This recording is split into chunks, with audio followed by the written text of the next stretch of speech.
Welcome to episode 4 of Guitar Talk, the series where I play an instrument from my collection, give you a lowdown on specs, build quality, give you some tones, let you know if it might be an instrument that's worth your time and money.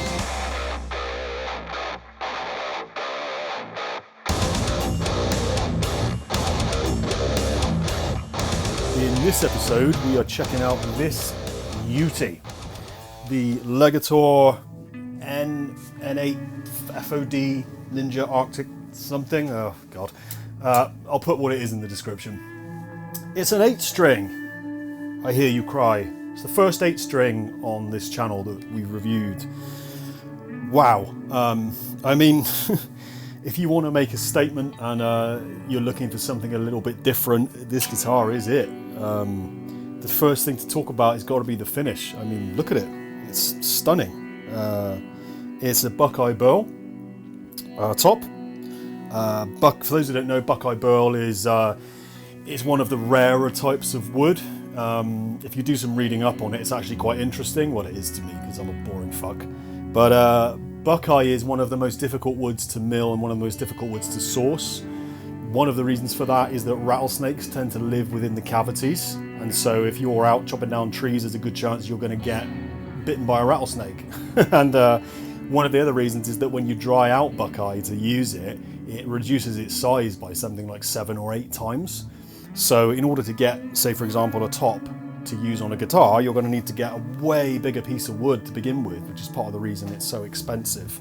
But the top is really stunning, and the matching white Fishman 8-string pickups really set the guitar off.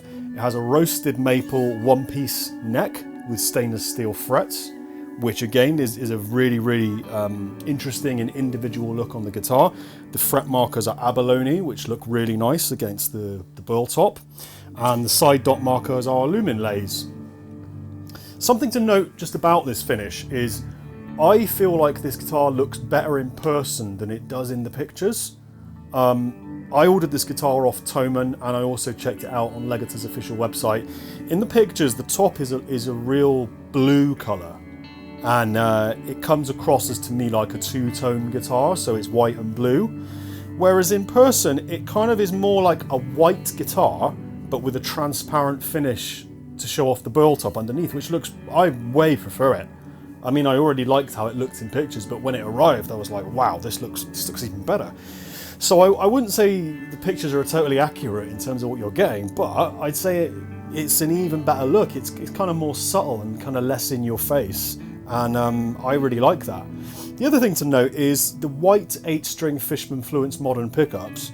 I can't find these for sale anywhere. I can find white 7-string versions, and I can find black 8-string versions. But if you go on Fishman's website, I couldn't find this version of this pickup. So it's entirely possible that it looks to me like this is an exclusive pickup to Legator, which is really cool. You know, it's an individual thing that you have a set of pickups that nobody else has. So, story about how this guitar became part of my collection. I had been thinking about trying an 8-string for a long time, and during COVID lockdown and sort of towards the end of lockdown, music shops started opening up again. And so I sort of said to my friend and bass player Eves, like, do you fancy a road trip up to either Guitar in Birmingham or Anderton's we were going to go to, because I want to try an 8-string. And where I live in Bristol, they weren't in stock anywhere. And so I did some ringing around, and Anderton's had like one in stock, which was a Chapman one, which I'm not going to buy because I'm not really a fan of the Chapman brand. And Guitar didn't have any.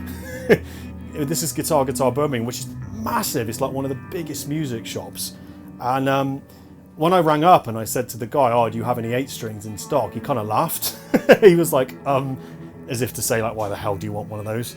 But I'm always a fan of experimentation, and I like trying different sounds and weird tunings, and I'm a big fan of playing around with non-traditional sounds and textures and things like that.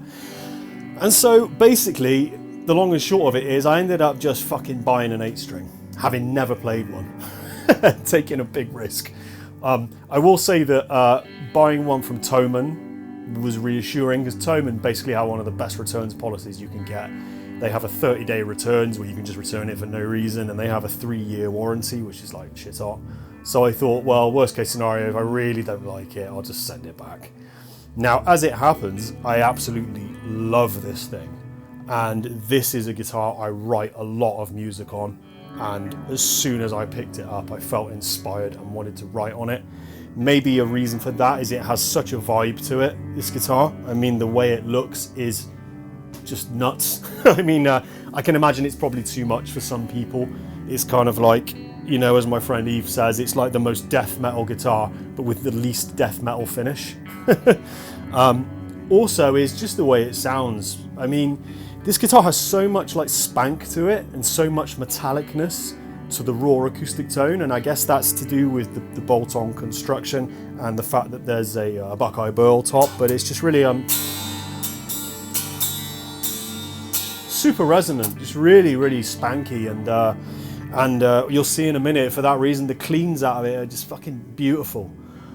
Something else worth noting is this is the guitar that actually brought me round on Fishman Fluence Moderns and made me realise, right, that's why they're so popular. Because up until this point, I'd owned a couple of guitars with them in, and I just really didn't like them. I thought they were just way too harsh sounding, and the tonal qualities of them I just found fucking irritating, and I'd kind of taken them out of my Schecter that came with them. But something about this guitar makes them sound killer, and I don't know if it's the extended range, I don't know if it's the woods, who knows what it is, but they sound fantastic in this guitar. Particularly voice 2 I find on the bridge. Voice 1 is quite a compressed active sound that's kind of heavily EQ'd. Voice 2 is more like a passive, it's very open, and on this guitar voice 2 is so chunky sounding and thick, but it still retains that kind of Fishman clarity to it as well. So, you know, again, like I say, like if you don't like a particular set of pickups, I would try more than one guitar with them in, because tone wood does make a difference, and certain pickups I've not liked in other guitars I've really liked in other guitars like this one. Ergonomically, this guitar was just a breath of fresh air, to be quite honest with you, because I'd been playing a lot of 7-string when I bought this, particularly my E1.7 that I also have a review of up on the channel, which is known as the Spine Buster because it's so fucking heavy and massive. This thing is so thin. I mean, I'll try and show you just dead on the body. It's the thinnest and lightest guitar I own, and it's also the guitar with the most strings, which is nuts. It weighs absolutely nothing. It's so comfortable to play. The belly carve on the back is massive. The neck profile is incredibly thin. It's probably the thinnest neck profile of any guitar I own as well. Legator, they've just nailed it, man, with feel and playability. So much so that I'm kind of coveting getting a 6-string of theirs now as well. That I just love the feel of this. You could stand up and play this for hours and just not get fatigued. So as a live instrument, I think this thing is badass. Something else to note is that as any guitar over $1,000 should, this guitar came with a gig bag, and it's actually probably the nicest stock gig bag I've had with any guitar I've owned. It's really nice quality, it's really rigid and thick, you know, almost in the way that a hard case would be, and inside it's lined with this like suede kind of velvety stuff, and there's even like a velvety cushion for the neck to sit on as well.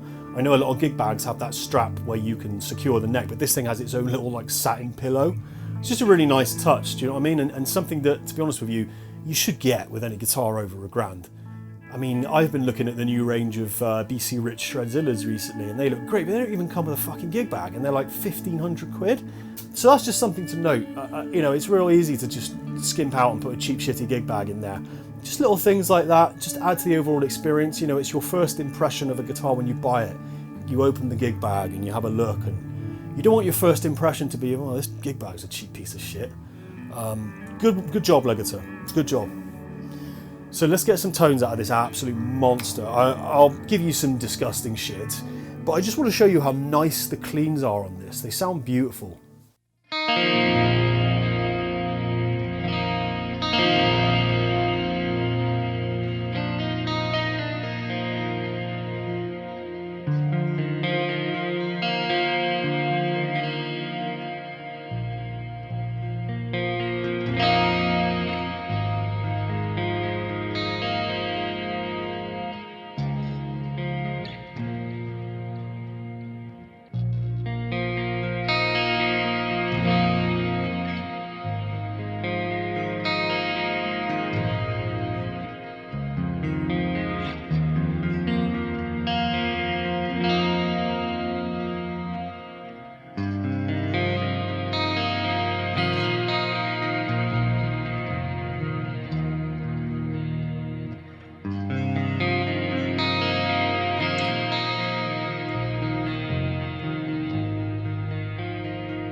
never expect the cleans to be so nice out of such a metal instrument.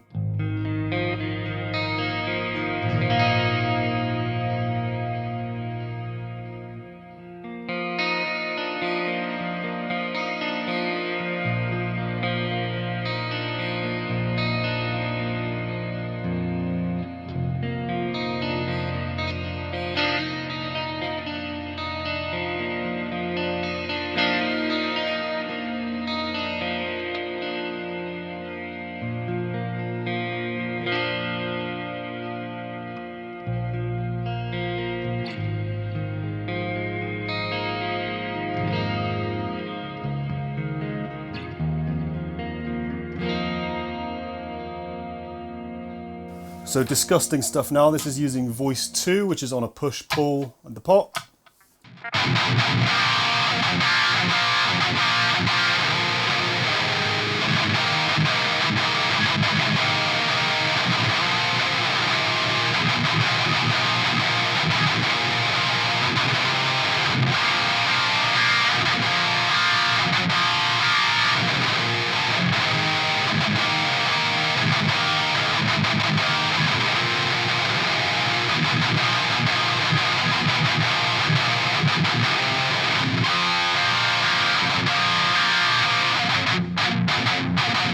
So fucking chunky.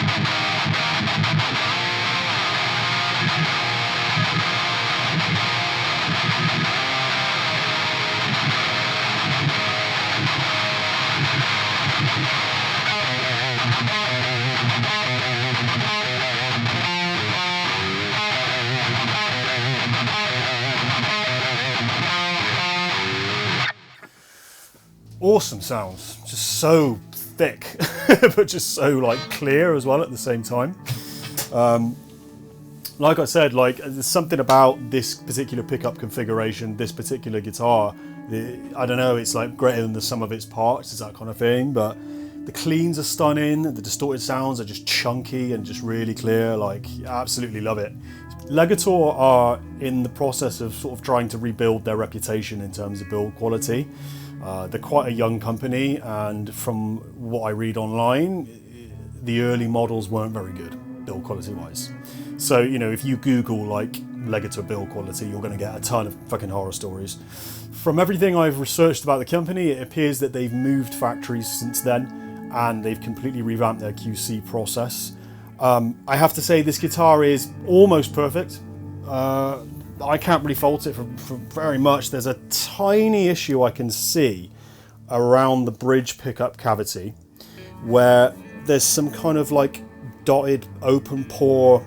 It's almost like the paint on the burl top has kind of gone through or hasn't taken. Like, it's really minor. It's not something that would bother me enough to like return the guitar or anything like that. And I don't know if that's just something to be expected with a Buckeye burl. But it's worth mentioning. Everything else is dead on. The fretwork is really nice, really smooth. Because this is a one-piece maple neck, there's no binding, there's absolutely nowhere to hide if your fretwork's shitty. You can hide shitty fretwork to an extent under a binding or something like that. So a neck like this, if the fretwork's shitty, you're going to be able to see it because it's a single piece of roasted maple. But these are lovely frets, really nice, really nicely done. They're stainless steel. I have nothing negative to say particularly. You know, it came reasonably well set up as well. I've had it since professionally set up for my weird tuning. Would have been nice to get branded locking tuners, maybe Goto or Spurzor maybe for this sort of money, but I'm just being nitpicky now. You know, most high-end companies, even like Schecter, somebody like Schecter are using their own brand locking tuners now. But That's the end of this roundup on the Legator N8FOD in Arctic Burst. I think that's the right name. If you enjoyed this episode of Guitar Talk, help me make more by chucking me a subscribe. I would really appreciate it. Take care.